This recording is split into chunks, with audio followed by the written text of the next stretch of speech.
Radio is an intimate storytelling medium, and when it bonds with one of the finest storytellers of our times, the result is sheer magic. During these times of social distancing, All India Radio hopes to bring you some comfort, some connection, with an exclusive story reading series, Bonding over the Radio. Coming up is the pick of the day, voiced by the author Ruskin Bond himself.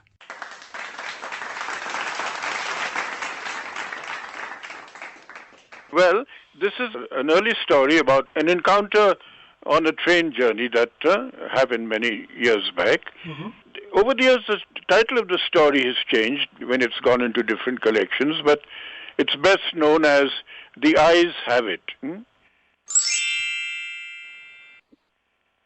The Eyes Have It. I had the train compartment to myself up to Rohana. Then a girl got in. The couple who saw her off were probably her parents. They seemed very anxious about her comfort, and the woman gave the girl detailed instructions as to where to keep her things, when not to lean out of the windows, and how to avoid speaking to strangers. They called their goodbyes and the train pulled out of the station. As I was totally blind at the time, my eyes sensitive only to light and darkness, I was unable to tell what the girl looked like. But I knew she wore slippers from the way they slapped against her heels. It would take me some time to discover something about her looks, and perhaps I never would. But I liked the sound of her voice, and even the sound of her slippers. "Are you going all the way to Dera?" I asked. I must have been sitting in a dark corner, because my voice startled her. She gave a little exclamation and said, "I didn't know anyone else was here." Well, it often happens that people with perfectly good eyesight fail to see what is right in front of them. They have too much to take in. Whereas people who cannot see, or see very little, have to take in only the essentials, whatever registers most tellingly on their remaining senses. "I didn't see you either," I said, "but I heard you come in." I wondered if I would be able to prevent her from discovering that I was blind, provided I keep to my seat. I thought it shouldn't be too difficult. The girl said, "I'm getting off at Saharanpur. My aunt is meeting me there." "Then I had better not get too familiar," I replied. "Aunts are dangerous people." "Well, where are you going?" she asked. "To Dehradun and then to Mussoorie." "Oh, how lucky you are. I wish I was going to Mussoorie. I love the hills, especially in October." "Yes, this is the best time," I said, calling on my memories. "The hills are covered with wild dahlias, the sun is delicious, and at night you can sit in front of a log fire and drink a little brandy. Most of the tourists have gone, and the roads are quiet and almost deserted. Yes, October is the best time." She was silent. I wondered if my words had touched her, or whether she thought me a romantic fool. Then I made a mistake. "What is it like outside?" I asked. Well, she seemed to find nothing strange in the question. Had she noticed already that I could not see?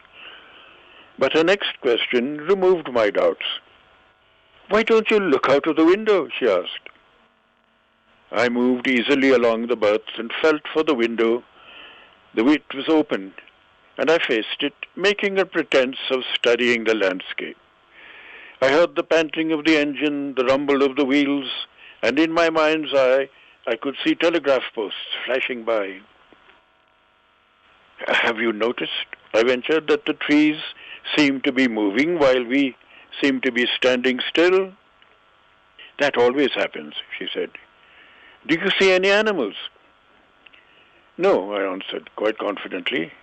I knew that there were no or hardly any animals left in the forest near Dera. I turned from the window and faced the girl, and for a while we sat in silence. You have an interesting face, I remarked.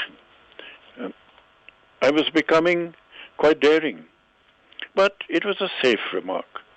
Few girls can resist a little flattery. She laughed presently, a clear, ringing laugh. It's nice to be told I have an interesting face. I'm tired of people telling me I have a pretty face. Oh, so you do have a pretty face, thought I, and aloud I said, well, an interesting face can also be pretty.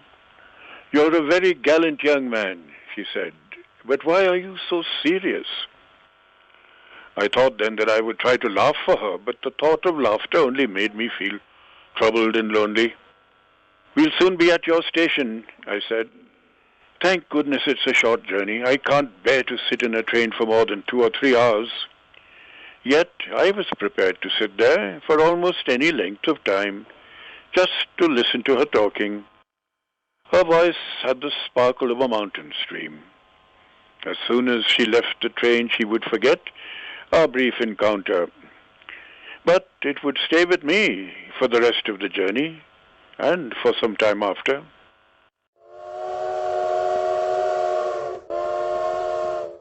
The engines whistled, shrieked, the carriage wheels changed their sound and rhythm. The girl got up and began to collect her things. I wondered if she wore her hair in a bun or if it was plaited. Perhaps it was hanging loose over her shoulders. Or was it cut very short?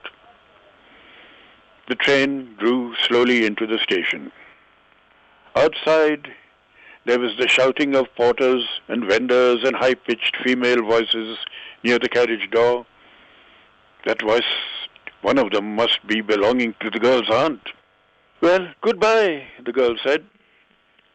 She was standing very close to me, so close that the perfume from her hair was tantalizing. I wanted to raise my hand and touch her hair, but she moved away. Only the scent of perfume still lingered where she had stood. There was some confusion in the doorway. A man, getting into the compartment, stammered an apology. Then the door banged, and the world was shut out again. I returned to my berth. The guard blew his whistle, and we moved off. And once again, I had a new fellow traveler. The train gathered speed, the wheels took up their song, the carriage groaned and shook. I found the window and sat in front of it, staring into the daylight that was darkness for me. So many things were happening outside the window. It could be a fascinating game, guessing what went on out there. The man who had entered the compartment broke into my reverie. You must be disappointed, he said. I'm not nearly as attractive a traveling companion as the one who just left. Oh, she was an interesting girl, I said.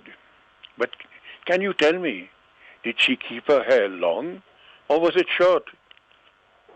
I don't remember, he said, sounding puzzled. It was her eyes I noticed, not her hair. She had beautiful eyes, but they were of no use to her. She was completely blind. Didn't you notice?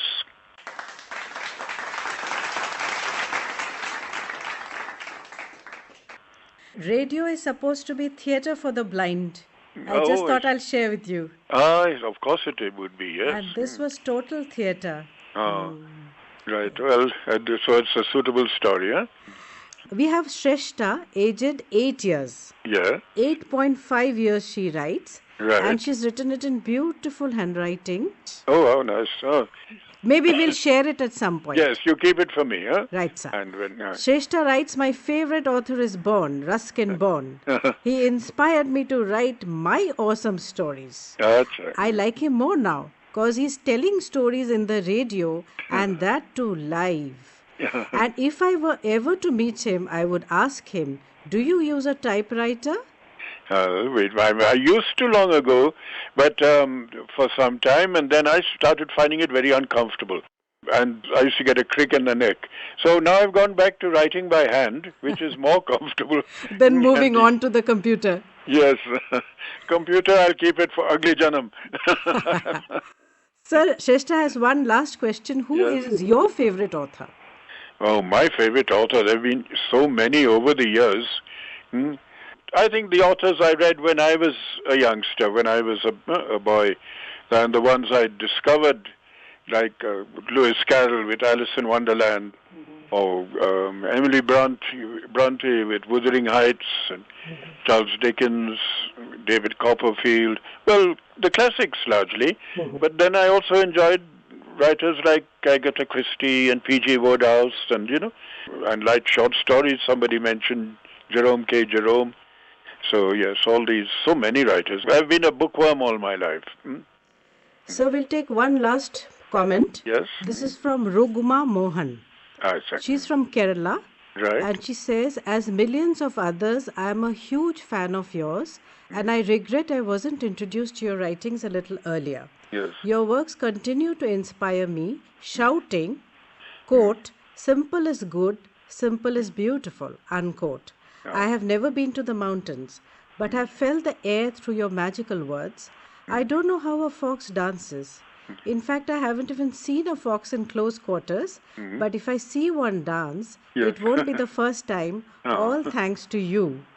Thank you, sir, for sharing your stories and your own voice. It's a little different from what I had imagined, but hearing your stories in your own voice is nothing short of a dream come true. Oh, so nice of you to say that, and it's great having a reader in Kerala. In fact, there are many there, and I hope you come up to the mountains one day. I know you have beautiful hills there too, and Munnar, my father worked there for many years. That was before I was born, a long time ago. Okay, so he was in the tea plantations, your father? Yes, that's right. For some time he worked in the tea plantations, right? We hope to listen to more stories from you. Great. That was storyteller par excellence, Ruskin Bond, reading his hand-picked story of the day in our exclusive series, Bonding Over the Radio. Ruskin Bond needs no introduction. Much loved by generations for his enduring and inspiring writing, he's an iconic and prolific literateur, honoured with the Padma Bhushan and Sahitya Akademi Awards. Some of his works that have been adapted for film and television series include Junoon, Susanna's 7 Husbands, Saat Khoon Maaf, The Blue Umbrella, and Ek Tha Rusty.